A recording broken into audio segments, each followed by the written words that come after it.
Hello Vilas. Welcome to minute mystery. இது வரைக்கும் உலக வரலாற்றில் இடம் பிடிச்ச எல்லாரோட பேர் எடுத்து நம்ம திருப்பி பார்த்தோம் அப்படின்னா அவங்க ஏதாச்சும் ஒரு சாதனை செஞ்சிருப்பாங்க, இல்லாட்டினா அவங்களோட ஸ்கில் இல்லாட்டினா டேலண்ட்னால தான் பார்த்தீங்கன்னா உலக வரலாற்றிலே இடம் பிடிச்சிருப்பாங்க. ஆனா இன்னைக்கு நம்ம பார்க்க போற இந்த ஒரு மனிதன்ட்ட பாத்தீங்கன்னா டேலண்ட்டும் கிடையாது, ஸ்கில்லும் கிடையாது, ஒரு அடிமட்ட முட்டாள் அப்படின்னே சொல்லலாம். இந்த முட்டாள்ன்ற வேர்டு ரொம்ப ஆசாத்துல இவருடைய செயல்பாடுகள் தான் இவர் முட்டாள்னே சொல்ல வைக்குது. ஆனா என்னதான் இவர் ஒரு முட்டாளா இருந்தாலும் சாதாரண ஒரு ஏழை குடும்பத்துல பிறந்து மிகப்பெரிய பணக்காரனா வாழ்ந்து பணக்காரனாவே இறந்தார் அப்படின்னு உங்களால நம்ப முடியுதா? எஸ், எப்படி ஒரு முட்டாள இருந்து இந்த உலகத்தோட ஒன் ஆஃப் தி ரிச்சஸ்ட் மேனா இவர் மாறினார் அப்படின்றது தான் இன்னைக்கு வீடியோல பார்க்க போறோம். இதுல சம் இன்ட்ரஸ்டிங்கா இருக்கும். சோ ஸ்கிப் பண்ணாம கடைசி வரைக்கும் வீடியோ பாருங்க. வாங்க வீடியோக்குள்ள போலாம். போறதுக்கு முன்னாடி சேனலை சப்ஸ்கிரைப் பண்ணுங்க, சப்ஸ்கிரைப் பண்ணிருங்க. கூடவே நம்ம வாட்ஸ்அப் பேஜை ஃபாலோ பண்ணிக்கங்க. அப்பதான் நம்ம போடுற வீடியோ எல்லாத்தையும் உடனுக்குடன் உங்களால பார்க்க முடியும். இந்த வீடியோ பார்த்துருக்க உங்களுக்கு டெக்ல இன்ட்ரெஸ்ட் இருந்துச்சு அப்படின்னா எஸ்எம்ரோஸ் டெக்னு ஒரு எக்ஸ்க்ளூசிவா டெக் சேனல் ஆரம்பிச்சிருக்கோம். அதுல பாத்தீங்கன்னா லேட்டஸ்டா ரிலீஸ் ஆகிற போனோட அன்பாக்சிங்ல இருந்து ரிவ்யூ வரைக்கும் எல்லாத்தையும் கவர் பண்ணிட்டு இருக்கோம். உங்களுக்கு டெக்ல இன்ட்ரெஸ்ட் இருந்துச்சுன்னா அந்த சேனல் சப்ஸ்கிரைப் பண்ணிக்கோங்க. அதற்கான லிங்க் டிஸ்கிரிப்ஷன்ல கொடுத்துருக்கோம். யாரா அந்த முட்டாள் அப்படின்னு கேட்டீங்கன்னா அந்த மனிதனோட பேர் தான் டிமோத்தி டெக்ஸ்டர். இவர் 1747 காலகட்டத்தில் மசசூட்ஸ்ல இருக்க மேல்டன் அப்படின்ற வில்லேஜ்ல தான் பிறக்கிறாரு. அப்படி பிறக்கிற இவர் ஒரு ஏழை குடும்பத்துல தான் பிறக்கிறாரு. அவங்க அப்பா சாதாரணமான ஒரு விவசாயி தான். சோ அதனாலே அவங்க வீட்டுல அந்த அளவுக்கு பெருசா காசு புழக்கம் இருக்குமான்னு கேட்டா அதுதான் கிடையாது. சோ சின்ன வயசுலயே பாத்தீங்கன்னா கஷ்டத்தை அனுபவிச்சு தான் டிமோத்தி டெக்ஸ்டர் வளரவே ஆரம்பிக்கிறான். ஆனா என்னதான் ஃபேமிலி கஷ்டப்பட்டாலும் பையனை எப்படியாவது படிக்க வச்சணும் அப்படின்னு சொல்லிட்டு டிமோத்தி டெக்ஸ்டர் படிக்கவும் வைக்கிறாங்க. டிமோத்தி டெக்ஸ்டரும் ஆரம்ப காலகட்டத்தில் அம்மா அப்பா பேச்சை கேட்டு ஸ்கூல்ல போய் படிக்கிறான். ஆனா என்னதான் ஸ்கூல்ல போய் படிச்சாலும் அவனால முழு மனசா படிக்க முடியல. ஏன்னா அவனுடைய ஆள் மனசுல என்ன ஓடுதுன்னா நம்ம எப்படியாவது இந்த உலகத்துல ரிச்சஸ்ட் மேனா மாதிரி பணக்காரனா வாழணும் அப்படின்றதான் அவனுடைய ஆள் மனசுல ஓடிக்கிட்டே இருக்கு. இந்த ஒரு எண்ணம் இவனுக்குள்ள வரதுக்கு ஒரு முக்கியமான காரணமும் இருக்கு. ஏன்னா இவங்க ஃபேமிலி பாத்தீங்கன்னா ஏழை குடும்பம் இல்லையா. ஆனா இவங்க வீட்டுக்கு பக்கத்திலே ஒரு பணக்காரன் வாழ்ந்துட்டு இருந்தான். அவனுடைய வாழ்க்கையை பாத்தீங்கன்னா டிமோத்தியை பயங்கரமா இன்ஸ்பயர் பண்ணுது. ஏன்னா அந்த பணக்காரன் பாத்தீங்கன்னா பெருசா வேலைகளை எதுவுமே பார்க்க மாட்டான். ஆனா அவனுக்கு கீழே பாத்தீங்கன்னா 10 பேர் வேலை பார்த்துட்டு இருப்பாங்க. அவன் போடுற ட்ரெஸ்ஸா இருந்தாலும் சரி, சாப்பிட்ற சாப்பாடா இருந்தாலும் சரி, எல்லாமே பயங்கர ரிச்சா இருக்கும். சோ இதெல்லாம் பார்த்து பார்த்து வளர்றப்பதான் டிமோத்தியோட ஆள் மனசுல நம்மளும் என்னைக்காவது ஒரு நாள் இவன மாதிரியே மாறணும்ன்றா அப்படின்ற தாட்டும் கிரியேட் ஆகுது. சோ இந்த ஒரு தாட் கிரியேட் ஆனனாலே ஸ்கூல்ல அவனால முழு மனசோட படிக்கவே முடியல. ஏன்னா இப்போதே நம்ம ஓடினாதான் நம்மளால பெரிய பணக்காரனா வர முடியும் அப்படின்ற எண்ணம் அவனுக்குள்ள ஓடிட்டே இருக்கு. சோ அதனாலே நாளா படிக்கிறப்ப ஸ்கூல்ல இருந்து டிராப் அவுட் ஆகி சின்ன சின்ன வேலைகளை பார்க்க ஆரம்பிச்சிருக்கான். அப்படி பாக்குறப்ப அவன் கையில காசு கிடைக்குது, அது அவனுக்கு சின்ன சின்ன சந்தோஷத்தை கொடுக்குது. ஆனா இந்த ஒரு சந்தோஷம் அவன் எதிர்பார்க்கிற ரிச்சஸ்ட் லைஃபோட சந்தோஷத்தை கொடுக்க மாட்டேங்குது. சோ அதனாலே இந்த சின்ன சின்ன வேலையெல்லாம் நமக்கு வேலைக்கே ஆகாது அப்படின்னு சொல்லிட்டு தோல் 12 தொழிற்சாலையில போயிட்டு வேலை பார்க்க ஆரம்பிக்கிறான். அங்க இதுக்கு முன்னாடி பார்த்த வேலைகளை விட கொஞ்சம் சம்பளம் அதிகமாவே கிடைக்குது. அதை வச்சு வாழ்ந்து பாக்குறான். ஆனா அப்படி வாழ்ந்து பாக்குறப்ப அவனுக்கு அந்த சாட்டிஸ்பிகேஷன் கிடைக்கவே மாட்டேங்குது. ஏன்னா ரிச்சோட லைஃபே வேற மாதிரி இருக்கு இல்லையா. சோ அதனாலே இதுக்கு முன்னாடி நம்ம ஊர்ல வேலை பார்த்துட்டு இருந்தா வேலைக்கே ஆகாது அப்படின்னு சொல்லிட்டு தன்னுடைய 19வது வயசுல ஃபர்ஸ்ட் டைமா தன்னுடைய ஊர்ல இருந்து கிளம்பி வெளியூருக்கு போறான். அப்படி போறவன் எங்க போறான்னு பாத்தீங்கன்னா அதே மசசூட்ஸ் ஸ்டேட்ல இருக்க நியூ பரிபோர்ட் அப்படின்ற ஒரு இடத்துக்கு தான் போறான். அப்படி அங்க போறவன் ஒரு பெரிய வேலையில சேர்ந்து ரிச்சஸ்டா மேனா மாறணும் அப்படின்ற எண்ணத்தோடய போறான். அவனுடைய எண்ணத்துக்கு ஏத்த மாதிரி அவன் போனோடனே அங்க உடனே ரிச்சஸ்ட் மேனா மாறிடுறான். இதை கேட்டோன்னே உங்களுக்கே ஷாக் கிரியேட் ஆகலாம். அதுக்கப்புறம் உடனே பணக்காரன் ஆக முடியும், அதுவும் ஏழையா இருக்கவே படிப்படியா முன்னேறினாதான் பணக்காரனாவே ஆக முடியும், ஓவர் நைட்ல எப்பறம் பணக்காரன் ஆக முடியும் நீங்க கேட்கலாம். அந்த இடத்துல தான் நம்ம டிமோத்திக்கு ஒரு மிகப்பெரிய ஜாக் பாட்டே அடிச்சிச்சு. அதுதான் ஒரு விதவையை திருமணம் பண்ணது. எஸ், அந்த விதவை சாதாரணமான விதவை கிடையாது, அவங்க ஒரு ரிச்சஸ்டான விதவை. சோ அது தெரிஞ்ச உடனே தான் அவங்கள போய் உடனே கல்யாணம் பண்றான். அவங்களுடைய பேர் தான் எலிசபெத். அவங்கள கல்யாணம் பண்ணோடனே அவங்களுடைய அரண்மனைக்கே இப்போ ஓனராவே மாறிடுறான். சோ இதுவரைக்கும் நம்ம படத்துல மட்டுமே கேள்விப்பட்ட ஓவர் நைட்ல ஒபாமாவா மாறுறது அப்படின்றது இவனுடைய ரியல் லைஃப்லயும் நடக்க ஆரம்பிக்குது. இந்த மாதிரி ஓவர் நைட் ஒபாமாலுக்கு டிமோத்திக்கு மட்டும் தான் அடிக்குமான்னு கேட்டா அதுதான் கிடையாது, நம்மளுக்கும் அடிக்கும். ஏன்னா இது 2025 காலகட்டம், ஏஐ காலகட்டம். எஸ், ஏஐ நீங்க ப்ராப்பரா கத்துக்கிட்டீங்க அப்படின்னா உங்களால 6 ஃபிகர் salary அசால்ட்டா தட்டிட்டு போக முடியும். இதெல்லாம் நம்புற மாதிரி இடம் இருக்கு அப்படின்னு சொல்லிட்டு நீங்க கேட்கலாம். அதுக்கு ப்ரூஃப் இருக்கு. எஸ், நீங்க பாக்குற இந்த ஒரு 38 வயது பெண்மணி பார்த்தீங்கன்னா ஏஐ மட்டுமே யூஸ் பண்ணி ஒரே வருஷத்துல $1,00,000 மேல அசால்ட்டா ஏர்ன் பண்ணிட்டு போயிருக்காங்க. சோ ஏஐல இவ்வளவு தூரம் ஏர்ன் பண்றதுக்கு பொட்டன்சியல் இருக்கு. ஆனா இந்த ஒரு பொட்டன்சியலை நம்ம யூட்டிலைஸ் பண்ணணும் அப்படின்னா ப்ராப்பரா ஏஐ கத்துக்கணும். இதை எங்கடா நான் போய் கத்துக்கிறது அப்படின்னு கேட்டீங்கன்னா அதுக்காக தான் growth ஸ்கூல் செம்மையான ஒரு கோர்ஸும் கொடுக்குறாங்க. இது ஒரு 3 மணி நேர கோர்ஸ். இந்த கோர்ஸ்ல பாத்தீங்கன்னா ஹை இன்கம் ஏஐ ஸ்கில்ஸை கம்ப்ளீட்டா சொல்லி தராங்க. இந்த கோர்ஸ்ல என்னென்னலாம் சொல்லி தராங்கன்னு பாத்தீங்கன்னா டேட்டா அனலைசிஸ் சொல்லி தராங்க. இதை நீங்க ப்ராப்பரா கத்துக்கிட்டீங்க அப்படின்னா ஒரு வருஷத்துக்கு 38 லட்சம் வரைக்கும் சம்பாதிக்கலாம். அடுத்து பர்சனல் பிராண்டிங் சொல்லி தராங்க. இதை நீங்க ப்ராப்பரா கத்துக்கிட்டீங்கன்னா ஒரு வருஷத்துல 30 லட்சம் வரைக்கும் சம்பாதிக்கலாம். இதை தவிர்த்து மாஸ்டர் ஏஐ ப்ராம்ப்ட் இன்ஜினியரிங் சொல்லி தராங்க. இதை நீங்க ப்ராப்பரா கத்துக்கிட்டீங்கன்னா ஒரு வருஷத்துல 50 லட்சம் வரைக்கும் சம்பாதிக்கலாம். இதை தவிர்த்து ஏஐ வச்சு எப்படி கண்டென்ட் கிரியேட் பண்ணலாம், பிசினஸ் ஸ்ட்ராட்டஜிஸ் எப்படி கிரியேட் பண்ணலாம், ரெஸ்யூம் எப்படி பில்ட் பண்றது, ஜாப் எப்படி ஹண்ட் பண்றது, சேலரி எப்படி ஹைக் பண்றதுன்னு சொல்லிட்டு இந்த எல்லா விஷயமுமே இந்த கோர்ஸ்ல சொல்லி தராங்க. இந்த கோர்ஸ் நீங்க வெளியே போய் கத்துக்கிட்டீங்கன்னா 15,000 வரைக்கும் சார்ஜ் பண்ணுவாங்க. ஆனா நம்ம சப்ஸ்கிரைபர்ஸ்க்காகவே எக்ஸ்க்ளூசிவா ஜாயின் பண்ற 1000 1000 பேருக்கு இதை ஃப்ரீயாவே சொல்லி கொடுக்குறாங்க. அதுக்கான லிங்க் கீழே டிஸ்கிரிப்ஷன்ல கொடுக்குறோம். அதை மறக்காம கிளிக் பண்ணி ஜாயின் பண்ணிக்கங்க. அதுக்காக இந்த கோர்ஸை கத்துக்கணும் அப்படின்னா நான் இன்ஜினியரிங் முடிச்சிருக்கணுமா இல்லன்னா எனக்கு கோடிங் தெரியணுமா அப்படின்னு கேட்டீங்கன்னா இதெல்லாம் தெரியணும்ன்ற அவசியமே கிடையாது. பேசிக்கான இங்கிலீஷ் நாலேஜ் உங்களுக்கு இருந்தாலே போதும். நீங்க ஈஸியா அந்த கோர்ஸ்ல ஜாயின் பண்ணி ஏஐல ஸ்கில்டான பர்சனாவே வந்துடலாம். அப்படி வந்ததுக்கு அப்புறம் உங்களாலையும் ஹை இன்கம் சேலரியை ஈஸியா தட்டிட்டு போயிட முடியும். சோ எதுக்கு யோசிக்கிறீங்க? growth ஸ்கூலுக்கான லிங்க் டிஸ்கிரிப்ஷன்ல இருக்கு. மறக்காம கிளிக் பண்ணி கோர்ஸ்ல ஜாயின் பண்ணுங்க. ஓகே, பேக் டு தி ஸ்டோரிக்கு வந்தோம் அப்படின்னா ரிச்சஸ்டான விடோவை கல்யாணம் முடிச்சனால டிமோத்தி பாத்தீங்கன்னா ஓவர் நைட்ல ஒபாமா ஆயிராரு. சோ அந்த ரிச்சஸ்டான அரண்மனைக்கு போன உடனே இவனுக்கு என்ன பண்றது ஏது பண்றதுன்னு சுத்தமா புரியவே இல்ல. இவன் போடுறதுக்கு விதவிதமான ட்ரெஸ் இருக்கு, சாப்பிடுறதுக்கு எக்கச்சக்கமான ஐட்டம் இருக்கு. இவன் எதிர்பார்த்த மாதிரியே இவனுக்கு கீழே வேலை பார்க்கறதுக்கு நூற்றுக்கணக்கான வேலையாட்களும் இருக்காங்க. சோ இதெல்லாம் பார்த்தோன்னே இனிமேல் இந்த இடத்துக்கு நம்ம தாண்டா கடவுள் அப்படின்னு சொல்லிட்டு அங்க வேலை பார்த்துட்டு இருந்த வேலையாட்கள் எல்லாத்தையும் கூப்பிட்டு இனிமேல் என்னைய வெறும் டிமோத்தின்லாம் கூப்பிடக்கூடாது, லார்டு டிமோத்தின் தான் கூப்பிடணும் அப்படின்னு சொல்லிட்டு ஆர்டரும் போட்டுறியான். இப்படி இவன் சொன்னோன்னே அங்க இருந்த வேலையாட்கள் எல்லாம் முணுமுணுக்க ஆரம்பிக்கிறாங்க. என்னடா இவன் நேத்து தான் வந்தான், அதுக்குள்ள அவனை கடவுள்னு கூப்பிடணும்னு சொல்றேன், அப்ப இனிமேல் என்னென்னலாம் பண்ணுவானோ அப்படின்னு பயப்பட ஆரம்பிக்கிறாங்க. அப்படியே இந்த நியூஸ் பார்த்தீங்கன்னா கொஞ்சம் கொஞ்சமா அந்த சிட்டில பரவ ஆரம்பிக்குது. அப்படி பரவுற அந்த நியூபரி போர்ட்டை பத்தி சொல்லணும்னா அது ஒரு ரிச்சஸ்டான சிட்டி அப்படின்னு சொல்லலாம். அங்க எக்கச்சக்கமான ரிச் பீப்புள் வாழ்வாங்க. அவங்க ரிச்சா மட்டும் இருக்க மாட்டாங்க, வெல் எஜுகேட்டடாவும் இருப்பாங்க. அது மட்டும் கிடையாது, அந்த ரிச் பீப்புள் எல்லாருமே பாத்தீங்கன்னா ஒரு நல்ல கவர்மெண்ட் ஜாப் பொசிஷன்ல இருப்பாங்க. சோ அப்படி இருக்கிற அவங்களோட காதுக்கு இந்த ஒரு நியூஸ் எட்டின உடனே யாராவே இவனை நம்ம பார்த்தே ஆகணும்டா அப்படின்னு சொல்லிட்டு நோட் பண்ண ஆரம்பிக்கிறாங்க. அப்படி நோட் பண்றப்பதான் சில வினோதமான விஷயங்களையும் பாக்குறாங்க. இந்த திமோத்தி திடீர்னு பணக்காரனா மாறி இருக்கான் இல்லையா? சோ அதனாலேயே பாத்தீங்கன்னா சுத்தி இருக்கிற பணக்காரங்களுக்கு மத்தியில நம்மளும் ஒரு பணக்காரனாவே தெரியணும் அப்படின்றதுக்காக அவங்க எப்படி எப்படிலாம் ட்ரெஸ் போறாங்களோ அதே மாதிரி இவனும் ட்ரெஸ் போட ஆரம்பிக்கிறான். அவங்க எப்படி எப்படிலாம் ஸ்டைலா நடக்கிறாங்களோ அதை பார்த்து அப்படியே காப்பிடிச்சு இவனும் நடக்க ஆரம்பிக்கிறான். அவங்க எந்த மாதிரிலாம் ஒருத்தவங்க பேசுறப்ப ஸ்டைலா ஸ்லாங்ல பேசுறாங்களோ அதே மாதிரி காப்பிடிச்சு இவனும் பேச ட்ரை பண்றான். இது எல்லாத்தையுமே ட்ரை பண்ண தான் செய்யறானே தவிர இது எல்லாத்தையும் அப்படியே அச்சஸ்லா காப்பிடிச்சு பண்ண முடிஞ்சான்னு கேட்டா இவனால அதை பண்ணவே முடியல. அதனாலேயே பணக்காரங்களோட கண்களுக்கு இவன் ஒரு கோமாளியா தான் தெரிஞ்சானே தவிர ஒரு ரிச்சஸ்ட் மேனா தெரியவே இல்ல. சோ அதனாலேயே அவங்க டிமோத்தியை சுத்தமா மதிக்கவே இல்ல. இந்த ஒரு விஷயம் டிமோத்திக்கு சுத்தமா பிடிக்கவும் இல்ல. ஒருவேளை நம்ம பணக்காரனா இருந்தா மட்டும் இங்க வேலைக்கு ஆகாதோ, இந்த சிட்டில நம்ம இருக்கணும் அப்படின்னா நம்மளுக்கு ஒரு கவர்மெண்ட் ஜாப் பொசிஷன் இருக்கணும். அப்படி இருந்தா மட்டும் தான் இவங்க எல்லாம் மதிப்பாங்க போல. அப்பனா நம்ம உடனே அந்த பொசிஷனை கெட் பண்ணி ஆகணும்னு சொல்லிட்டு கவர்மெண்ட்டுக்கு ஒரு கடிதத்தை எழுதி நம்ம டிமோத்தி அனுப்புறாப்ல. அந்த கடிதத்துல நான் இப்ப இந்த ஊருக்கு வந்திருக்கிற புது ரிச்சஸ்ட் மேனே எனக்கு நீங்க ஏதாச்சும் ஒரு கவர்மெண்ட் வேலையை உடனே கொடுத்தாகணும் அப்படின்னு சொல்லிட்டு ஜாலியா லெட்டர் எழுதி அனுப்பியிருக்காப்ல. இதை பார்த்தோன்னே கவர்மெண்ட் ஆபீசர்களும் ஒரே சாக்கு. அந்த ஒரு சாக்கு உனக்கு ஜாப் கொடுக்கணும் அப்படின்றதுக்காக கிரியேட் ஆன சாக்குலாம் கிடையாது. அவன் எழுதிருக்கிற லெட்டர்ல அவ்வளவு ஸ்பெல்லிங் மிஸ்டேக் இருக்கு. அவன் எழுதிருக்கிற வேர்ட்ஸ் எக்கச்சக்க வேர்ட் தப்பாவே எழுதி அனுப்பியிருக்கான். சோ அதை பாக்குறப்ப அந்த ரிச்சஸ்ட் மேன் எல்லாரும் இன்னும் கொஞ்சம் கடுப்பாயிடுறாங்க. ஏன்னா அந்த ஊர்ல இருக்கிற ரிச்சஸ்ட் மேன் எல்லாருமே பார்த்தா வெல் எஜுகேட்டடா இருக்காங்களே, அவங்க எல்லாமே நல்லா படிச்சவங்களா இருக்காங்க இல்லையா? சோ அப்படி இருக்கிற ஒருத்தவங்க தான் நம்ம நல்ல கவர்மெண்ட் பொசிஷனே கொடுக்க முடியும். அப்படி இருக்கிறப்போ பேசிக்கான படிப்பறிவே இல்லாத இவனுக்கு போய் நம்ம ஒரு பொசிஷனை கொடுத்தோம் அப்படின்னா அவன் அந்த பொசிஷனே ஸ்பாயில் பண்ணிருவேன் அப்படின்னு சொல்லிட்டு அந்த லெட்டரை பெருசா கண்டுக்கிறாம அப்படியே தூக்கி தூரமா போட்டுறாங்க. ஆனா டிமோத்தி இதை விடுற மாதிரி தெரியல. எனக்கு ஒரு பொசிஷன் நீங்க கொடுக்குற வரைக்கும் நான் உங்களை விட மாட்டேன் அப்படின்னு சொல்லிட்டு டெய்லி உட்காந்து லெட்டர் எழுதி எழுதி எழுதி எழுதி அனுப்பிட்டே இருக்கானா. அது ஸ்டார்டிங்ல பார்த்தா ஒரு நாளைக்கு ஒரு லெட்டர் எழுதி அனுப்பியிருக்கான். அடுத்த நாட்கள் போக போய் இவங்க என்ன ரிப்ளை பண்ண மாட்டேன்றாங்க அப்படின்னு சொல்லிட்டு ஒரே நாள் 5 லெட்டர் எழுதுறது, 10 லெட்டர் எழுதுறது, 20 லெட்டர் எழுதுறதுன்னு சொல்லிட்டு அவன் பாட்டுக்கு டன் டன்னா எழுதி அனுப்ப ஆரம்பிச்சிட்டானா. ஏன்னா இவனுக்கு இப்பதான் காசுக்கு பஞ்சமே இல்ல இல்லையா? காசு தான் நம்ம எலிசபெத்தோட வீட்டுல கொட்டி கொட்டி கிடக்கலையா? சோ அதெல்லாம் பார்த்தா லெட்டர் எழுதி அனுப்ப ஆரம்பிச்சான். இப்படி அனுப்புற இந்த ஒரு லெட்டரே ஒரு ஸ்டேஜுக்கு மேல பார்த்தா கவர்மெண்ட் ஆபீஸ்ல நிறைஞ்சு போற அளவுக்கு வந்துருச்சான். அதை பார்த்து கவர்மெண்ட் ஆபீஸ்ல செம்ம கடுப்பாகி யாரா அவன் இவ்வளவு தொல்லையை கொடுத்துட்டு இருக்கேன், இதுக்கு மேல இப்படியே விட்டா வேலைக்கு ஆகாது, இவனுக்கு ஏதாச்சும் ஒரு பொசிஷனை கொடுத்துருவோம் அப்படின்னு சொல்லிட்டு கடைசியா டிமோத்திக்கு ஒரு பொசிஷனை கொடுக்குறாங்க. அதுதான் இது வரைக்கும் அந்த சிட்டில யாருக்குமே கொடுக்காத பொசிஷனான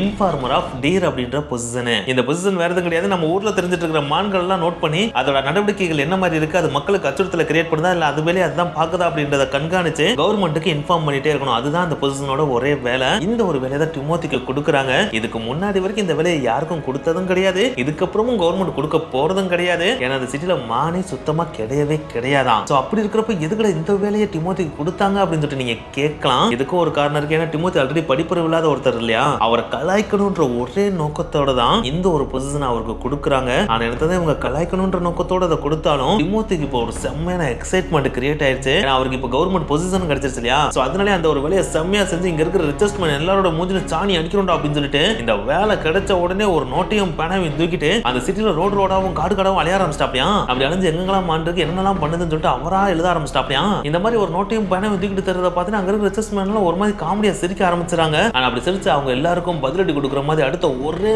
மாசத்துல நம்ம டிமோத்தி ஒரு மிகப்பெரிய புக்கே கொண்டு வந்து கவர்மெண்ட் ஆபீஸ்ல கொடுக்குறாப்ல. இது என்னடா புக் அப்படின்னு சொல்லிட்டு கேட்டா, நீங்க தான் எனக்கு ஒரு வேலை கொடுத்தீங்களே இன்ஃபார்மர் ஆஃப் டீர்னு, அந்த வேலையை நான் பக்காவா செஞ்சு இருக்கிற எல்லா விஷயத்தையும் நோட் பண்ணி உங்களுக்கு ஒரு புக்காவே கொடுத்துட்டேன். இதுக்கு மேல இந்த சிட்டில பாக்குறதுக்கு ஒண்ணுமே கிடையாது. சோ இந்த வேலைலாம் எனக்கு இனிமேல் வேணாம், எனக்கு வேற ஏதாச்சும் வேலையை கொடுங்க. இந்த வேலையை இனிமேல் புதுசா எவனாச்சும் வருவான் பாத்தீங்கன்னா அவன்கிட்ட கொடுத்துட்டு இந்த புக்கிங் கொடுத்துருங்க, இந்த புக்ல கம்ப்ளீட் டீடைல் நான் மென்ஷன் பண்ணிருக்கேன், சோ இதை வச்சு அடுத்த வரவே இந்த வேலை ஈஸியா பாத்துக்கலாம் அப்படின்னு சொல்லிட்டு ஜாலியா கிளம்பி போயிடுறாப்ல. அப்படி ஒரு கிளம்பி போன உடனே அந்த புக் இவங்க என்னதான் எழுதிருக்கான்னு சொல்லிட்டு திருப்பி பாக்குறாங்க. பார்த்தா உள்ள எழுதிருக்கிற ஒண்ணு உங்களுக்கு விளங்கவே இல்லை. ஏன்னா நம்மளால தான் 3ஆம் 4ஆம் படிக்கிறப்ப ஸ்கூல்ல இருந்து வெளியே வந்துட்டாப்ல இல்லையா, சோ அதனாலேயே எதையுமே உருப்படியாவும் எழுதல, எல்லாமே ஸ்பெல்லிங் மிஸ்டேக்காவும் இருக்கு, மாணவர் என்ற பேர்ல என்னென்னத்தையோ வரைஞ்சு வச்சிருக்காப்ல. சோ அதுல இருக்கிற எல்லாத்தையும் படிச்சு புரிஞ்சுக்கணும் அப்படின்னா ஃபாரின் லாங்குவேஜ் தெரிஞ்சு யாராச்சும் கூப்பிடணுமோ அப்படின்ற ஸ்டேஜுக்கு அங்க இருக்கிற கவர்மெண்ட் ஆபீஸ் எல்லாம் போயிடுறாங்க. சோ அதனாலே அந்த புக்லாம் இங்கெல்லாம் வச்சிருந்தா வேலைக்காக சொல்லிட்டு உடனே தூக்கி தூர எரிஞ்சிடுறாங்க. இப்படி இந்த இன்சிடென்ட் எல்லாம் நடந்துட்டு இருந்த அந்த காலகட்டத்தில் தான் அமெரிக்காவுக்கும் கிரேட் பிரிட்டனுக்கு இடையில பார்த்தீங்கன்னா ஒரு மிகப்பெரிய வார் கிரியேட் ஆகுது. சோ அதனால இந்த 2 நாட்டுக்கு இடையில பார்த்தீங்கன்னா எக்கச்சக்கமான சண்டையும் கலவரமும் சச்சரவுகளும் கிரியேட் ஆயிட்டே இருக்கு. அப்படி கிரியேட் ஆயிட்டு இருந்த அந்த ஒரு காலகட்டத்தில் தான் அமெரிக்கா பார்த்தீங்கன்னா புதுசா ஒரு கரன்சியை லான்ச் பண்றாங்க. அந்த கரன்சியோட பேர் தான் கான்டினென்டல் டாலர். இந்த ஒரு கரன்சியை போர் நடக்கிற காலத்துல இவங்க லான்ச் பண்ணதுனாலே அது அந்த அளவுக்கு பெருசா சக்சஸ்ஃபுல்லான கரன்சியா மாறவே இல்ல. சக்சஸ்ஃபுல்லான கரன்சியா மாறலாட்டியும் பரவாயில்ல, நாட்கள் போக போக போர் நடக்க அந்த கரன்சியோட வேல்யூ ரொம்ப டவுன் ஆயிட்டே போகுது. ஒரு ஸ்டேஜுக்கு மேல இது கரன்சியே கிடையாது, வெறும் பேப்பர் அப்படின்னு சொல்லிட்டு மக்கள் நினைக்கிற அளவுக்கு ரொம்ப லோ வேல்யூக்கு இந்த பணம் போயிருது. இப்படி போறதுக்கு ஒரு முக்கியமான காரணம் இருக்கு. ஏன்னா அந்த கரன்சி அச்சடிக்கிறப்ப எக்கச்சக்கமா எக்ஸஸாவும் அவங்க அச்சடிச்சிடுறாங்க. அப்படி அச்சடிச்சனாலே எக்கச்சக்கமா மக்கள்கிட்ட அந்த கரன்சி புழங்க ஆரம்பிச்சிருது. அப்படி புழங்குற அந்த டைம்ல போர் வேற நடந்துட்டு இருக்கு, அதனால இன்ஃப்ளேஷனும் அதிகமானனால இந்த கரன்சியோட வேல்யூ ரொம்ப கம்மியாயிருது. சோ அந்த டைம்ல அமெரிக்கா ஒரே ஒரு சின்ன அனௌன்ஸ்மெண்ட் சொல்றாங்க, இந்த கரன்சியோட வேல்யூ கம்மியா இருக்கு அப்படின்றதுக்காக நீங்க இதை தூக்கிலாம் போட்டுறாதீங்க, ஒன்ஸ் இந்த போர்ல அமெரிக்கா ஜெயிச்சிட்டோம் அப்படின்னா இந்த கரன்சிக்கு நாங்க வேல்யூ கொடுப்போம் அப்படின்னு சொல்லிட்டு அனௌன்ஸ் பண்றாங்க. இப்படி அவங்க அனௌன்ஸ் பண்ணத மத்தவங்க எப்படி எடுத்தாங்களோ தெரியல. நம்ம டிமோத்தி இது ஒரு பிக்கஸ்ட் ஆப்பர்ச்சுனிட்டியா கையில எடுக்கறாப்ல. ஏன்னா இப்போ லோ வேல்யூல இருக்கு இல்லையா, சோ லோ வேல்யூல இருக்குன்னா நம்ம இருக்கிற காசை கொடுத்து எக்கச்சக்கமான அந்த கரன்சி நம்ம கலெக்ட் பண்ணி வச்சுக்கிட்டோம் அப்படின்னா சப்போஸ் அமெரிக்கா அந்த போர்ல ஜெயிச்சிருச்சு அப்படின்னா இந்த கரன்சியோட வேல்யூ அதிகமாயிரும். அப்படி அதிகமாச்சு அப்படின்னா நம்ம ரிச் ஆயிரலாம் அப்படின்னு சொல்லிட்டு டிமோத்தி கொஞ்சம் வித்தியாசமா யோசிக்கிறாப்ல. அப்படி யோசிக்கிறோட மட்டும் இல்லாம இந்த கான்டினென்டல் டாலரை எவ்வளவு கலெக்ட் பண்ண முடியுமோ அவ்வளவு கலெக்ட் பண்ணி தன்னோட வீட்டுல சேர்த்து வைக்கவும் செய்யறாப்ல. இப்படி ஒரு சேர்த்து வைக்கிறத பாக்குறப்ப அங்க இருக்கிற எல்லா ரிச்சஸ்ட் மேனும் அவரை பார்த்து பயங்கரமா சிரிக்கிறாங்க. யாரடா இவன் சரியான முட்டாப்பையில இருப்பான் போல, இதை போய் சேர்த்து வச்சு என்னடா பண்ண போறான், சப்போஸ் நாளைக்கு அமெரிக்கா ஜெயிச்சாலுமே இதை பெருசா கண்டுக்கிறாம விட்டுட்டாங்க அப்படின்னா இவனுக்கு தான் இது பிக்கஸ்ட் லாஸ் சொல்லிட்டு எல்லாரும் சிரிக்கிறாங்க. அவங்க சிரிச்சதுக்கு அப்படியே ஆப்படிக்கிற மாதிரி அந்த போர்ல அமெரிக்கா ஜெயிச்ச உடனே அந்த கரன்சியோட வேல்யூ வேற லெவல்ல இன்க்ரீஸ் பண்றாங்க. அப்படி இன்க்ரீஸ் பண்ணனாலே ஓவர் நைட்ல நம்ம டிமோத்தி பார்த்தா வேற லெவல்ல ரிச்சஸ்ட் மேனாவும் மாறிடுறாப்ல.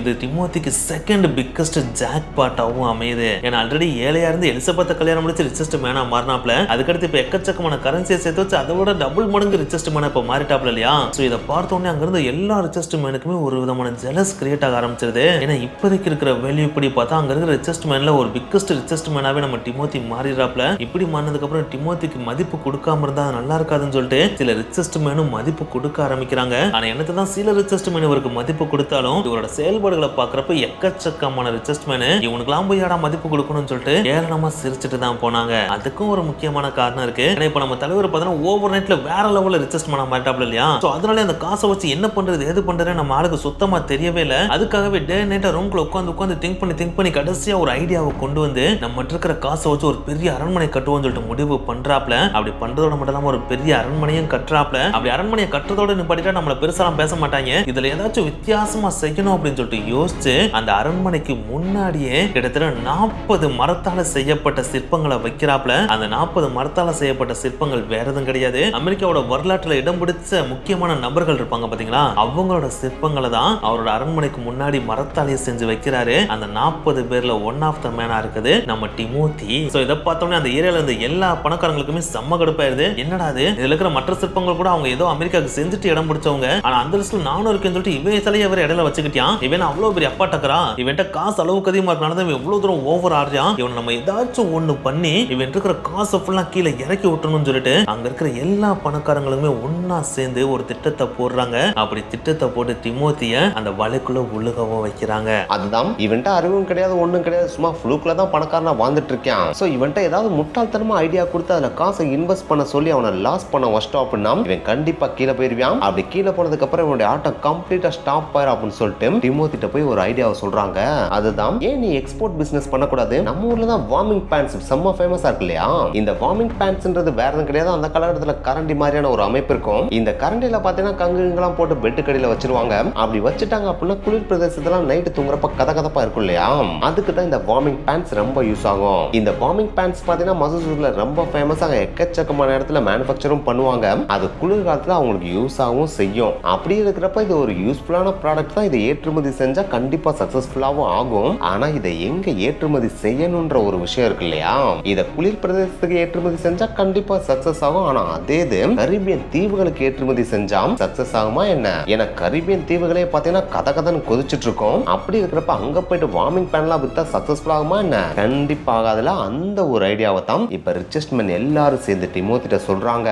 அதாவது வார்மிங் பேன்ஸை நீ ஏற்றுமதி செஞ்சு கரீபியன் தீவுகளுக்கு அனுப்பு, அங்க போய் வித்தனா நீ பயங்கர பணக்காரன் ஆயிடலாம். அது நீ இப்ப இருக்கிறத விட 10 மடங்கு லக்ஸுரி லைஃப் உனக்கு கொடுக்கும் அப்படின்னு சொல்றாங்க. இதை கேட்டோன்னே டிமோத்தி யோசிச்சாப்லான்னு கேட்டா அதுதான் கிடையாது, பணக்காரங்களே வந்து ஐடியா கொடுக்குறாங்க, அப்ப கரெக்டா தான் இருக்கும் அப்படின்னு சொல்லிட்டு பேங்க்ல இருக்க பணத்தை எல்லாம் எடுத்துட்டு போய் வார்மிங் பேன்ஸை வாங்கி கப்பல்ல அடிக்கி கரீபியன் தீவுக்கு அனுப்பிடுறாப்ல. அப்படி அனுப்புறப்ப இந்த ஐடியா கொடுத்த பணக்காரங்க எல்லாம் விழுந்து விழுந்து சிரிச்சிட்டு இருக்காங்க. இதனாலதான் இவனை அடிமட்ட முட்டாள்னே சொல்றோம். நம்ம சொன்ன ஐடியாவை கொஞ்சம் கூட யோசிக்காம அப்படியே சரியாம பாரு, இந்த ஏற்றுமதியோட என்னுடைய சோழி முடிஞ்சுடா அப்படின்னு தான் நினைச்சிட்டு இருக்காங்க. பார்த்தா அங்க நடந்தது வேற ஒண்ணா இருக்கு. எஸ், கரீபியன் தீவுக்கு போன இந்த வார்மிங் பேனை பார்த்த அந்த மக்களும் காசு அளவுக்கு அதிகமா கொடுத்து அந்த வார்மிங் பேன்ஸை வாங்க ஆரம்பிச்சிட்டாங்களாம். இதனாலே டிமோத்தி பாத்தீங்கன்னா போட்ட காசோட பன்மடங்கு லாபம் சம்பாதிச்சிட்டாப்ல.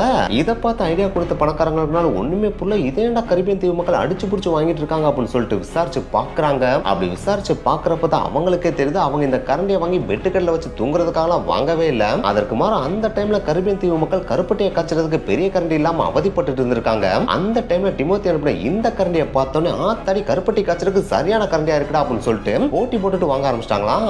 சோ நம்ம ஒரு பிளானை போட்டு அங்க ஒண்ணு நடக்குதுடா அப்படின்னு சொல்லிட்டு பணக்காரங்களுக்கு இது பேக் ஃபயர் ஆயிருது. ஆனா என்னதான் இது இவங்களுக்கு பேக் ஃபயர் ஆனாலும் டிமோத்தி பாத்தீங்கன்னா இப்ப வேற லெவல்ல சந்தோஷத்துல இருக்காப்ல. ஏன்னா கொஞ்சம் கொஞ்சமா இவர் அந்த சிட்டிலேயே மிகப்பெரிய பணக்காரன் ஆயிட்டு இருக்காரு இல்லையா, அதனாலே நம்மால் பாத்தீங்கன்னா அளவுக்கு அதிகமா தோரணையும் கொடுக்க ஆரம்பிக்கிறாப்ல. இதை பாக்குறப்ப பணக்காரங்களுக்கு இன்னும் பொசு பொசுன்னு ஆகுது. சோ அதனால எப்படியாச்சும் இவனை கண்டிப்பா கீழே விழ வச்சு ஆகுண்டா அப்படின்னு சொல்லிட்டு இன்னும் ஒரு பெரிய ஐடியாவை கொடுக்குறாங்க. அதுதான் ஏன் இந்த தடவை இங்கிலாந்துல இருக்க நியூ கேசலுக்கு கப்பல் நிறைய நிலக்கரியை ஏற்றி அனுப்பக்கூடாது அப்படின்னு கேட்கறாங்க. இதை கேட்டோன்னே டிமோத்தினால அங்க நிலக்கரிக்கு டிமாண்டா அப்படின்னு சொல்லிட்டு கேட்கறாப்ல. அதுக்கு பணக்காரங்க ஐயோ அங்க நிலக்கரிக்கு எக்கச்சக்கமான டிமாண்ட் பாம், நீ அனுப்புறேன்னா உடனே வாங்கிக்குவாங்க அப்படின்னு சொல்றாங்க. இதை கேட்டோன்னே டிமோத்தினால ஆமா நீங்க சொன்னா கரெக்டா தான் இருக்கும், போன தடவை கரண்டி அனுப்ப சொன்னீங்க, அதை வித்து எக்கச்சக்கமா சம்பாரிச்சிட்டேன். சோ இந்த தடவை நீங்க சொன்ன மாதிரி நிலக்கரி அனுப்பிடுறேன்னு சொல்லிட்டு கரண்டியில சம்பாரிச்ச எல்லா காசையும் கொட்டி நிலக்கரியை கப்பல்ல ஏத்தி இங்கிலாந்துக்கு அனுப்புறாப்ல. ஆனா அப்படி அனுப்புற டிமோத்திக்கு தெரியாது நியூ கேசல் எப்படிப்பட்ட பிளேஸ்னு. எஸ், அந்த பிளேஸை பத்தி நல்லா தெரிஞ்சுட்டு தான் பணக்காரங்க இந்த பிளானே போட்டிருக்காங்க. ஏன்னா அந்த டைம்ல இந்த நியூ கேசல் தான் இந்த உலகத்தோட நிலக்கரி சுரங்கத்தோட கேபிட்டலாவே இருக்கு. அப்படிப்பட்ட அந்த இடத்துக்கு நிலக்கரி அனுப்புனா யாராவது வாங்குவாங்களா என்ன? ஏன்னா அங்கே நிலக்கரி பார்த்தீங்கன்னா குவியல் குவியலா இருக்கும் இல்லையா, அப்படி இருக்கிறப்ப இது கண்டிப்பா ஃபெயிலியரா தான் மாறும். இந்த தடவை அதல பாதாளத்துக்கே போயிருவான் அப்படின்னு தான் பணக்காரங்க நினைச்சிட்டு இருக்காங்க. ஆனா அந்த நினைப்புலயே மண்ணள்ளி போடுற மாதிரி தான் அங்க ஒரு விஷயம் நடக்குது. எஸ், டிமோத்தி நிலக்கரியை ஏற்றி அனுப்பின கப்பல் நியூ கேசல் அடைகிற அந்த டைம்ல பாத்தீங்கன்னா நியூ கேசல்ல நிலக்கரி சுரங்கத்துல வேலை பார்த்த எல்லாரும் ஸ்ட்ரைக்ல ஈடுபட்டு இருக்காங்க. அந்த ஸ்ட்ரைக்னாலே பாத்தீங்கன்னா நிலக்கரி சுரங்கத்துல இருந்து நிலக்கரி வெளியில வரவே இல்ல. அதனாலே நியூ கேசல்ல பாத்தீங்கன்னா நிலக்கரிக்கு எக்கச்சக்கமான டிமாண்ட் கிரியேட் ஆயிட்டு இருந்துச்சு. அந்த டைம்ல நம்ம தலைவர் நிலக்கரி அனுப்பி வச்சிருக்காப்ல இல்லையா, அதனாலே அந்த கப்பல்ல இருக்க நிலக்கரியை யாரா வாங்குறது அப்படின்னு சொல்லிட்டு போட்டி போட்டு அதிக காசை கொடுத்து அள்ளிட்டு போயிட்டாங்களா. இதை கேட்டோன்னே நம்ம டிமோத்திக்குனாலும் கையும் ஓடல காலும் ஓடல, இம்சையரசன் 23ஆம் புலிகேசி மாதிரி மேல இங்கேயும் குதிக்க ஆரம்பிச்சிட்டாப்ல. ஏன்னா இந்த தடவை வந்த லாபம் பாத்தீங்கன்னா அந்த அளவுக்கு பன்மடங்கா வந்திருக்கு. சோ அதனாலே அந்த சிட்டில இருந்த பணக்காரங்க எல்லாத்தையும் கூப்பிட்டு விருந்து வச்சிட்டாப்ல.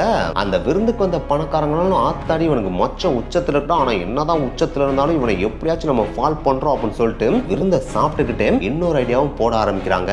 எஸ், அதுதான் இவனை ஏற்றுமதி செய்ய சொன்னாதான் இவனுக்கு ஏதாச்சும் ஒரு மிராக்கல் நடந்து அது வேற லெவல்ல ஊத்தி இவனுக்கு ப்ராஃபிட்டை கொடுக்குது. சோ இந்த தடவை இவனை ஏற்றுமதிலாம் செய்ய விடக்கூடாது, அதற்கு மாற வீட்டுக்குள்ளேயே போட்டு அடைக்கிற மாதிரி ஏதாச்சும் ஒரு ஐடியாவை கொடுப்போம். அப்படி அடைச்சு வச்சானா காசை கரியாக்கி தான் உட்கார்ந்துருவான் அப்படின்னு சொல்லிட்டு அவங்களுக்குள்ள செம்மையா டிஸ்கஸ் பண்ணி ஒரு ஐடியாவை கொடுக்குறாங்க. அதுதான் பேசாம இந்த ஐடியாவை நீ ட்ரை பண்ணி பாரு, இந்த ஐடியாவை மட்டும் நீ ட்ரை பண்ண அப்படின்னா இது வரைக்கும் நீ எடுத்த ப்ராஃபிட்டை கூட வேற லெவல்ல எடுப்ப அப்படின்னு சொல்லிட்டு அந்த ஒரு ஐடியாவை கொடுக்குறாங்க. அதுதான் நம்ம நாட்டுல திமிங்கலத்தோட எலும்புக்கு, அதாவது வேல்ஸ் எலும்புக்கு எக்கச்சக்கமான டிமாண்ட் இருக்கு. சோ அதை நீ கலெக்ட் பண்ணி உன் வீட்டுக்குள்ள வச்சுக்க. அப்படி வச்சுட்டு அப்படின்னா அந்த டிமாண்ட் இன்க்ரீஸ் ஆகிற டைம்ல அதை நீ வித்த அப்படின்னா நீ வேற லெவல்ல ப்ராஃபிட் பார்க்கலாம் அப்படின்னு சொல்லிட்டு ஐடியா கொடுக்குறாங்க. அந்த ஐடியா கொடுத்த உடனே நம்ம டிமோத்தியை பத்தி நம்ம எல்லாரும் நல்லா தெரியும் இல்லையா, அவர் அந்த அளவுக்கு பெருசா யோசிக்கவும் மாட்டாப்ல, இதோட கான்சிக்வன்ஸ் என்னன்னு சொல்லிட்டு ரிசர்ச் பண்ணவும் மாட்டாப்ல. பணக்காரங்க ஒரு ஐடியா கொடுக்குறாங்க அப்படின்னா அது கரெக்டா தான் இருக்கும், அவங்க வாக்கு வேத வாக்குப்பா அப்படின்னு சொல்லிட்டு நீங்க இது வரைக்கும் சொன்ன எல்லாமே எனக்கு எக்கச்சக்கமான ப்ராஃபிட்டை கொடுத்துச்சு, இதுவும் எனக்கு கண்டிப்பா ப்ராஃபிட் தான் கொடுக்கும், உங்களை நான் நம்புறேன் அப்படின்னு சொல்லிட்டு அவங்க விருந்த சாப்பிட்டு கிளம்புன அடுத்த நிமிஷமே அவர் சம்பாதிச்ச எல்லா பணத்தையும் கொட்டி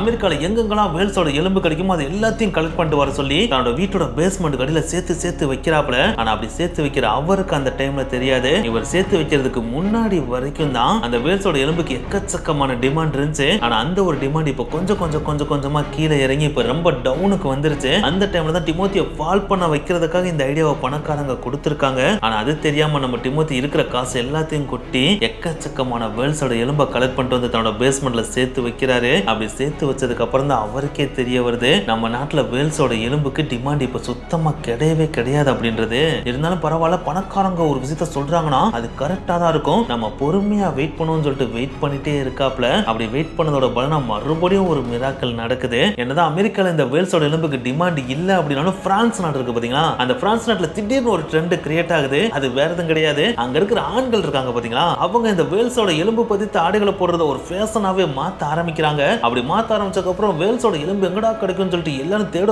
தேடிட்டு இருந்திருக்காங்க. அப்படி தேடிட்டு இருக்கிற அந்த டைம்ல தான் நம்ம டிமோத்தியோட பேஸ்மெண்ட்ல எக்கச்சக்கமான எலும்பு அவர் சேர்த்து வச்சிருக்காப்ல இல்லையா. இப்படி அவர் சேர்த்து வச்சிருக்கிற இந்த ஒரு டீடைல் எப்படியோ லீக் ஆகி பிரான்ஸ் நாட்டுக்கு போயிருது. அப்படி போனதுக்கு அப்புறம் இதுக்கு டிமாண்ட் எக்கச்சக்கமா கிரியேட் ஆகுது. அப்படி கிரியேட் ஆன உடனே நம்ம டிமோத்தி அங்க இருக்கிற பணக்காரங்க எதிர்பார்க்கறத விட அளவுக்கு அதிகமான விலைக்கு அந்த வேல்ஸோட எலும்பை வித்து வேற லெவல்ல ப்ராஃபிட்டை பார்த்துறாப்ல.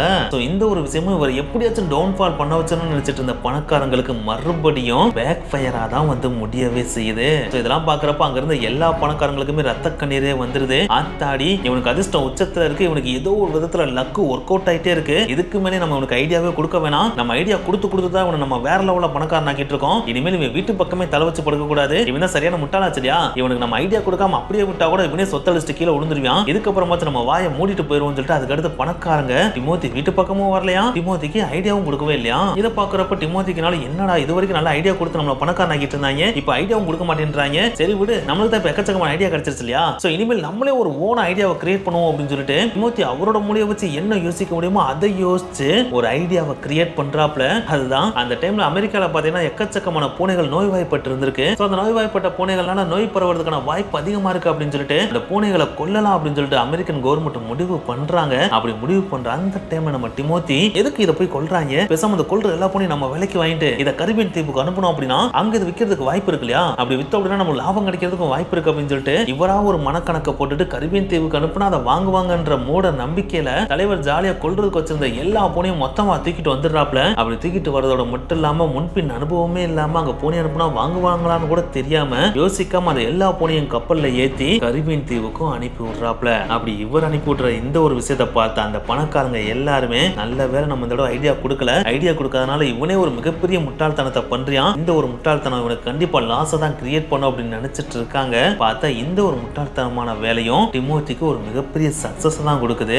எஸ், அந்த கப்பல் கரிபியன் தீவு அடைஞ்ச உடனே அந்த கப்பல் இருந்த பூனைகளை பார்த்த உடனே அங்க இருக்கிற கரிபியன் தீவு மக்கள் எல்லாருமே உச்சக்கட்ட எக்ஸைட்மெண்ட்டுக்கு போயிட்டு யோசிக்காம அந்த பூனைகள் எல்லாத்தையுமே ஒவ்வொருத்தவங்க அவங்க வீட்டுக்கு வாங்கி வச்சுக்கிட்டாங்களாம். இப்படி வாங்கினதுனாலே போட்ட காசோட பன்மடங்கு லாபம் நம்ம டிமோத்திக்கு கிடைச்சிருது. இதை பாக்குறப்ப அந்த பணக்காரங்களாலும் ஒண்ணுமே புரியல, எதுக்குடா இதை போய் அந்த கரிபியன் தீவு மக்கள் வாங்கினாங்க, சாக போற பூனை வாங்கி என்னடா பண்ண போறாங்க அப்படின்னு சொல்லிட்டு விசாரிச்சு பாக்குறப்பதான் அவங்களுக்கும் தெரியுது இந்த பூனை கரிபியன் தீவு அடைஞ்ச அந்த காலகட்டத்தில் அந்த கரிபியன் தீவுல எக்கச்சக்கமான எலிகள் தொல்லை இருந்திருக்கு. சோ அந்த எலினாலேயே அந்த கரிபியன் தீவு மக்களுக்கு கொஞ்சம் நோயும் பரவிட்டு இருந்திருக்கு. அதே நேரத்தில் வீட்டுல இருக்கிற எந்த பொருளையுமே அந்த எலிங்க பார்த்தா உருப்படியா வைக்க விட மாட்டேன் இருந்திருக்கு. சோ அந்த டைம்ல இந்த எலியை எப்படிரா போட்டு தள்ளணும்னு யோசிச்சுட்டு இருந்த அந்த டைம்ல இந்த பூனை வந்தனால அங்க இருக்கிற எல்லா மக்களுமே வீட்டுல பூனை வாங்கி ஆரம்பிச்சிட்டாங்களாம். அப்படி வாங்கி வச்சது அவங்களுக்கு சக்சஸ்ஃபுல் ரேட்டாவும் மாறி இருக்கு. அங்க இருந்த எலிகளோட எண்ணிக்கையும் கம்மியா இருக்கு. அந்த பூனைட்டு இருந்த வியாதியும் பார்த்தீங்கன்னா நாட்கள் போக போக ஓரளவு சரியாகவும் ஆரம்பிச்சிருந்திருக்கு. சோ இதனாலதான் கரிபியன் தீவு மக்கள் யோசிக்காம அந்த பூனையை வாங்கி வளர்க்கவே செஞ்சிருக்காங்க. ஆனா இந்த மாதிரியான விஷயங்கள்லாம் அங்க நடக்குது, அதனால நம்ம இங்க பூனை அனுப்பணும்னா அது கண்டிப்பா சக்சஸ் ஆகும் அப்படின்லாம் யோசிச்சுலாம் டிமோத்தி அனுப்பவே இல்லை. ஏதோ ஒரு மைண்ட் செட்ல சும்மா அனுப்புவோம் சொல்லிட்டு நம்மளால அனுப்பி விட்டாப்ல. ஆனா அது வேற லெவல்ல ப்ராஃபிட்டை கொடுத்துருச்சு இல்லையா. சோ அதனாலே இந்த ஒரு ப்ராஃபிட்டையும் வேற லெவல்ல எக்ஸைட்மெண்ட் ஆகி அந்த ஒரு ப்ராஃபிட்டையும் வேற லெவல்ல கொண்டாடுறாப்ல. ஆனா என்னதான் இப்படி முட்டாள்தனமான சில வேலைகளை செஞ்சு அதுல வேற லெவல் ப்ராஃபிட் எடுத்தாலும் நம்ம இறந்து போனதுக்கு அப்புறம் இந்த உலகம் நம்மளை எப்படி பார்க்கும், நம்மளை நினைச்சு உண்மையிலேயே இவங்க ஃபீல் பண்ணுவாங்களா இல்ல நம்ம இறந்து போயிட்டோம்னு சொல்லிட்டு உண்மையிலேயே சந்தோஷப்படுவாங்களா அப்படின்றத தெரிஞ்சுக்கணும்ன்றதுல டிமோத்திக்கு திடீர்னு ஒரு ஆர்வம் கிரியேட் ஆகுது. அது கிரியேட் ஆன உடனே நம்மளால என்ன பண்றாப்லனா பேசாம நம்ம இறந்து போன மாதிரி ஃபேக் டெத்தை கிரியேட் பண்ணுவோம். அப்படி ஃபேக் டெத்தை நம்ம கிரியேட் பண்ணோம் அப்படின்னா எவ்வளவு மனசுல நம்ம எப்படி இருக்கோன்றதை தெரிஞ்சுக்கலாம் அப்படின்னு சொல்லிட்டு இவர மாதிரியே இருக்கிற ஒருத்தனை கூட்டு வந்து இறந்து போன மாதிரி படுக்க வச்சிராப்ல. அப்படி படுக்க வச்சோடனே டிமோத்தி செத்து போயிட்டான்பா அப்படின்னு சொல்லிட்டு ஊர் ஃபுல்லா அனௌன்ஸ் பண்ண சொல்றாப்ல. அப்படி அனௌன்ஸ் பண்ண உடனே அந்த ஊர்ல இருந்த எல்லா பணக்காரங்களும் உச்சக்கட்ட எக்ஸைட்மெண்ட்ல ஆத்தாடி டிமோத்தி செத்து போயிட்டானான்னு சொல்லிட்டு வீட்டுக்கு வேகமா குமிஞ்சு வந்திருக்கானுங்க. அப்படி குமிஞ்சு வந்த எல்லாருமே டிமோத்தி தூரமா ஒரு சீக்ரெட் ரூம்ல உட்காந்துட்டு யார் யாரெல்லாம் எப்படி எக்ஸ்பிரஸ் பண்றாங்கன்னு சொல்லிட்டு பேசலாம் பாக்குறாப்ல. அப்படி பாக்குறப்ப எல்லா பணக்காரங்களும் செம்ம எக்ஸைட்மெண்ட்ல இருந்திருக்காங்க. இதை பாக்குறப்ப டிமோத்தினாலும் உச்சக்கட்ட கோபம். சரி அவங்க கூட பரவாயில்ல, பணக்காரங்க நான் பணக்காரனா அவங்களுக்கு பிடிக்கல அப்படின்றதுக்காக இப்படி இருக்காங்கன்னு சொல்லிட்டு டிமோத்தி அக்செப்ட் பண்ணிக்கிட்டாப்ல. ஆனா இவங்க எல்லாம் தாண்டி டிமோத்தியோட டிமோத்தியோட ஒய்ஃபான எலிசபெத் இருக்காங்க பாத்தீங்களா, அவங்க கூட டிமோத்தி இருந்ததுக்காக வருத்தமே படலையா. அவங்க பேசுற சின்ன ஸ்மைல் இருக்கிறத டிமோத்தி நோட் பண்ணிராப்ல. இதை நோட் பண்ண தான் டிமோத்திக்கு உச்சக்கட்ட கோபம் வந்துருது. அடி பாவி, என் ஒய்ஃபா இருந்துட்டு நான் செத்ததே நீ கொண்டாடுறியா அப்படின்னு சொல்லிட்டு உடனே சீக்ரெட் ரூம்ல இருந்து பெரம்பெடுத்துட்டு வெளியே வந்து அந்த ஃபியூனரல் நடக்கிற அந்த இடத்துலயே வச்சு, நாளா இன்னும் சாட நான் செத்தா நீங்க எப்படி இருப்பீங்கன்ற பாக்குறதுக்காக அதை ரெடி பண்ணி உடனே இருந்து கிளம்பிருக்கணும்னு சொல்லிட்டு எல்லாரும் அங்க இருந்து அடிச்சு பத்தி விட்டு அவரோட ஒய்ஃபை பெரம்ப வச்சு அடி நடிச்சாப்லையா. அப்படி அடிக்கிறோட மட்டும் இல்லாம அவரோட அரண்மனையில் இருக்கிற எல்லாரையும் கூப்பிட்டு, இனிமேல் என் ஒய்ஃப் இங்க உயிரோடய கிடையாது, செத்து போயிட்டா அப்படின்னு சொல்லிட்டு ஓப்பனா அனௌன்ஸும் பண்றாப்ல. அப்படி அனௌன்ஸ் பண்ற அவங்க கண்ணுக்கு முன்னாடி தான் பாத்தீங்கன்னா எலிசபெத் உயிரோடய நிக்கிறாங்க. சோ அந்த டைம்ல அங்க வேலை பார்க்குற எல்லாருமே கொஞ்சம் வியர்டா டிமோத்தியை பாக்குறாங்க. அப்படி பாக்குறப்ப நம்ம டிமோத்தி அங்க இருக்கிற எல்லாரையும் பார்த்து, செத்து போன என் ஒய்ஃப் உயிரோட பக்கத்துல நிக்கிறான்னு பாக்குறீங்களா, இவ செத்து போய் ரொம்ப நேரம் ஆச்சு, என் பக்கத்துல நிக்கிறது என் ஒய்ஃப் கிடையாது, அவளோட ஆவிடா, இவ பேயா நின்று இருக்கா. சோ இனிமேல் நீங்க இவளை பாத்தீங்கன்னா கண்டுக்கிறாம போயிருங்க, இல்லாட்டா வந்து கொண்டு விடுவா அப்படின்னு சொல்லிட்டு காமெடியா பேசிட்டு இருந்திருக்காப்ல. சோ இவர் பேசுறதான் பாக்குறப்ப அங்க இருக்கிற எல்லாருக்கும் சிரிப்பு தான் வருது. இருந்தாலும் இவர் பணக்காரர் இல்லையா, அதுவும் இல்லாம இவர் எஜமான் வேற இல்லையா. சோ அந்த டைம்ல இவர் சொல்றதை கேட்காம இருந்தா நல்லா இருக்குமா என்ன. சோ அதனாலேயே இவர் சொல்றதை கேட்டுட்டு அந்த அரண்மனையில் இருக்கிற எல்லாருமே எலிசபெத் சாகுற வரைக்கும் அவங்கள ஒரு பேயா மட்டும்தான் பார்த்துட்டு அவங்க கிட்ட பேசாம அங்கிட்டு நடந்துட்டு போயிட்டே தெரிஞ்சாங்களாம். சரி, இதோட நம்ம டிமோத்தி அவரோட முட்டாள்தனத்தை நிப்பாட்டினாப்லையா அப்படின்னு கேட்டா அதுவும் கிடையாது. இதுக்கடுத்து ஒரு மிகப்பெரிய சம்பவத்தை பண்ணாப்ல. அதுதான், நம்ம இருக்கிற வரைக்கும் ரிச்சஸ்ட் மேனா இங்க வாழ்ந்தா நம்மளுக்குன்னு ஒரு பேரை கிரியேட் பண்ணோம். ஆனா செத்து போனதுக்கு அப்புறம் நம்மளோட பேர் இந்த உலகம் சொல்ற மாதிரி ஏதாச்சும் ஒண்ணு நம்ம பண்ணணுமே, அப்படி பண்ணாதான் நம்ம பேர் வரலாற்றுல நிக்கும், இல்லாட்டா நிக்காது அப்படின்னு சொல்லிட்டு நம்ம பேசாம ஒரு புக் எழுதுனா என்ன, அந்த புக் எழுதி வெளியிட்டோம்னா அந்த புக் எத்தனை காலங்களானாலும் இந்த உலகத்துல நிக்கும் அப்படி நின்றுச்சு அப்படின்னா அதை எழுதுனது யாருன்னு பாக்குறப்ப நம்ம பேர் இருக்கும். சோ நம்ம ஒரு ரைட்டரா நின்றலாம் அப்படின்னு சொல்லிட்டு தலைவர் ஒரு புக்கே எழுதுறாப்ல. அந்த புக் வேற எதுவும் கிடையாது, இவரோட ஆட்டோ பயோகிராஃபியா தான் புக்காவே எழுதுறாப்ல. அப்படி எழுதின அந்த புக்கை பப்ளிஷும் பண்றாப்ல. அப்படி பப்ளிஷ் பண்ண உடனே இவர் எதிர்பார்த்ததை விட இந்த புக்கு வேற லெவல்ல வித்து தீக்குது. இதை பார்த்த உடனே டிமோத்தினால கையும் ஓடல காலும் ஓடல, ஆத்தாடி நம்ம உண்மையிலேயே பயங்கரமான ரைட்டர் தான் போலடா, நம்ம புக்ல எவ்வளவு தூரம் போட்டு வாங்குறாங்கன்னு சொல்லிட்டு செம்ம எக்ஸைட்மெண்ட் ஆறாப்ல. ஆனா அப்படி எக்ஸைட்மெண்ட் ஆற அவருக்கு தெரியாது, இவர் புக்கை போட்டு வாங்கினதே இவரோட ஆட்டோ பயோகிராஃபியா படிக்கிறதுக்காகலாம் கிடையாது. அதுல அவர் எழுதிருக்கிற எழுத்துக்களை வாங்கி படிச்சு சிரிக்கிறதுக்காக தான் வாங்கவே செஞ்சிருக்காங்க. ஏன்னா அவர் எழுதிருக்கிற அந்த புக்ல ஒவ்வொரு பேஜ்லயுமே பார்த்தீங்கன்னா அவ்வளவு கிராமட்டிக்கல் மிஸ்டேக் இருக்குமா, எந்த சென்டென்ஸுமே உருப்படியா எழுதிருக்கவும் மாட்டாப்லையா. அதுல இருக்கிற வேர்ட்ஸும் பார்த்தீங்கன்னா தெளிவாகவும் இருக்காதான், எல்லாமே ஸ்பெல்லிங் மிஸ்டேக்ல வேற இருக்குமா. அது மட்டும் கிடையாது, அந்த புக்ல ஒரு இடத்துல கூட பஞ்சுவேஷன் மார்க்கே அவர் யூஸ் பண்ணலையா. அதாவது comma, full stop, semicolon, colon சொல்லிட்டு நிறைய நம்ம யூஸ் பண்ணுவோம் பாத்தீங்களா, அந்த மாதிரி ஒரு பஞ்சுவேஷன் மார்க் கூட அவர் யூஸ் பண்ணவே இல்லையா. சோ அதனால இது செம்ம காமெடியான புக்கா இருக்கடா, பண்ணாக்கடான்னு சொல்லிட்டு எக்கச்சக்கமான பேர் வாங்கி படிக்கிறாங்க. அப்படி படிக்கிறத மட்டும் இல்லாம சில பேர் என்னைய பஞ்சுவேஷன் மார்க் கூட இல்லாம ஒரு புக் எழுதி விட்டுருக்கா அப்படின்னு சொல்லிட்டு அவரை நேராவே பார்த்து கிண்டல் பண்ணிட்டு போயிறாங்க. இந்த கிண்டலை பார்த்தோன்னே நம்ம டிமோத்தினால உச்சக்கட்ட கோபம் கிரியேட் ஆயிருது. ஏன்டா ஏன்டே வந்து பஞ்சுவேஷன் மார்க் இல்லைன்னு சொல்லிட்டு கிண்டலா பண்றீங்க, நான் உங்களுக்கு செகண்ட் எடிஷன் எழுதி விடுறேன்டா அப்படின்னு சொல்லிட்டு செகண்ட் எடிஷனாவும் ஒரு புக் எழுதி வெளியிடுறாப்ல. அப்படி வெளியிட்டு அந்த ஒரு புக்கை பார்த்தோன்னே எல்லாரும் உச்சக்கட்ட சாக்குக்கே போயிடுறாங்க. ஏன்னா எந்த ஒரு புக்லயும் ரிவைஸ்ட் எடிஷன் இல்லைன்னா செகண்ட் எடிஷன் விட்டாங்கன்னா அதில் எக்கச்சக்க சேஞ்சஸ் பண்ணியிருப்பாங்க, அப்கிரேடேஷன் பண்ணியிருப்பாங்க இல்லையா. அந்த மாதிரி நம்ம தலைவர் அந்த புக்ல ஏதாவது பண்ணியிருந்தாரா அப்படின்னு கேட்டால் அது சுத்தமா கிடையாது. அதற்கு மாற ஒரே ஒரு பேஜை மட்டும் எக்ஸ்ட்ரா ஆட் பண்ணியிருக்காப்ல. அந்த பேஜில் பார்த்தீங்கன்னா 13 லைன் இருக்கு. அந்த 13 லைனும் பார்த்தீங்கன்னா பங்க்சுவேஷன் மார்க்ஸாக தான் இருக்கான். அப்படி பங்க்சுவேஷன் மார்க்கா எழுதிட்டு கடைசியில் ஒரு லைன்ல ஒரு சென்டென்ஸ் எழுதிருக்காப்ல. ஏன்னா டே புக்ல பங்க்சுவேஷன் மார்க்கா இல்லைன்னு சொன்னீங்க, இந்த பேஜ் ஃபுல்லா பங்க்சுவேஷன் மார்க்கா தான் எழுதிருக்கேன், உங்களுக்கு புக்ல எந்தெந்த இடத்துல எந்தெந்த பங்க்சுவேஷன் மார்க் வேணுமோ அதை தூக்கி போட்டு நீங்களே படிச்சுக்கோங்கடா அப்படின்னு எழுதிருக்காப்ல. இதை பார்த்தோன்னே அந்த புக்கை வாங்கின எல்லாரும் ஆத்தாடி அல்டிமேட்டான புத்திசாலியா இருக்காண்டா அப்படின்னு சொல்லிட்டு மனசுக்குள்ளே நினைச்சிட்டு போயிட்டே இருந்தாங்களாம். ஆனா எனக்கு தான் இந்த புக்ல எக்கச்சக்கமான ஸ்பெல்லிங் மிஸ்டேக், கிராமட்டிக்கல் மிஸ்டேக், சில சென்டென்ஸ்லாம் புரியாத மாதிரி இருந்தாலும் அன்னைக்கு அவர் எழுதின அந்த ஒரு புக்குனால தான் இப்படி ஒரு மனுஷன் இந்த உலகத்துல வாழ்ந்தாருன்னு சொல்லிட்டு இன்னைக்கு நம்மளால ரீகால் பண்ணி ஹிஸ்டரியை தெரிஞ்சுக்கவும் முடிஞ்சு, அதே நேரத்துல தன்னோட முட்டாள்தனத்தை வச்சு ஒருத்தரால இந்த உலகத்துல மிகப்பெரிய ரிச்சஸ்ட் மேனாவும் வாழ முடியுன்றதையும் நம்மளால வரலாற்றுல இருந்து தெரிஞ்சுக்கவும் முடிஞ்சு. இப்படி வாழ்ந்த நம்ம டிமோத்தி டெக்ஸ்டர் கடைசி 1806 வருஷம் இறந்து போறாரு. ஆனா எனக்கு தான் அமெரிக்கால இருக்கிற எக்கச்சக்கமான பணக்காரர்கள் இவரை முட்டாள்னு சொன்னாலும் இவரோட லைஃப்ல வந்து நம்ம ஒரு முக்கியமான விஷயத்தை எடுத்துதான் ஆகணும். ஏன்னா என்னதான் ஒரு பெருசா யோசிச்சு எதையும் செய்யல, அறிவாளித்தனமா யோசிச்சு எதையும் செய்யல அப்படின்னாலும் முட்டாள்தனமா சில விஷயங்களை செஞ்சிருந்தாலும் இவர் எப்படி இவ்வளவு பெரிய பணக்காரரா மாறினாரு, எப்படி இவ்வளவு தூரம் பணக்காரரா வாழ்ந்தார்ன்றதை நம்ம அனலைஸ் பண்ணி பார்க்கணும் இல்லையா. அப்படி பாக்குறப்ப இவர் என்னத்தை தான் முட்டாளா இருந்தாலும் ஒரு செயலை செய்யறதுக்கு பெருசா யோசிக்கவே இல்லை, எக்ஸ்பெரிமெண்ட் பண்றதுக்கும் யோசிக்கல. இவர் தன்னோட மனசுல நான் ஒரு மிகப்பெரிய பணக்காரனா வரணுன்ற எண்ணத்தை ஆழமா பதிச்சாரு. அப்படி பதிச்சதோட மட்டும் இல்லாம அதுக்கான முயற்சிகளையும் பண்ணாரு. அப்படி பண்ணதோட பலனாதான் இவர் முட்டாளா இருந்தாலுமே மிராக்கல் அண்ட் அதிர்ஷ்டம் எல்லாமே இவருக்கு கை கொடுத்து இவரோட லைஃப் அவர் எதிர்பார்த்த மாதிரி அவருக்கு ஏத்த மாதிரி அமைத்து கொடுக்கவும் செஞ்சுச்சு. சோ நீங்களும் உங்களுடைய மனசுல நீங்க என்ன ஆகணும் அப்படின்ற எண்ணத்தை ஆழமா விதைச்சிங்க அப்படின்னா கண்டிப்பா உங்களுடைய லைஃப்ல இந்த மாதிரி எக்கச்சக்கமான மிராக்கல் நடந்து அந்த எண்ணத்தை உங்களால அடைய முடியும் அப்படின்றத இந்த கதை மூலமா நம்ம தெரிஞ்சுக்கணும். அதுக்காக எண்ணத்தை விதைத்தால் மட்டும் போதாது, முயற்சியும் எடுக்கணும். ஓகே காசு, இந்த வீடியோ முடிஞ்சு இந்த வீடியோல கண்டிப்பா சம்திங் நியூவை நீங்க நீங்க தெரிஞ்சிருப்பீங்க நாங்க நம்புறோம். இந்த வீடியோ உங்களுக்கு பிடிச்சிருந்துச்சுன்னா லைக் பண்ணுங்க, ஷேர் பண்ணுங்க, அது போகும்போது மறக்காம மினிட் பேசி சேனல் சப்ஸ்கிரைப் பண்ணுங்க. நெக்ஸ்ட் வீடியோ மீட் பண்ணலாம். Bye. பை.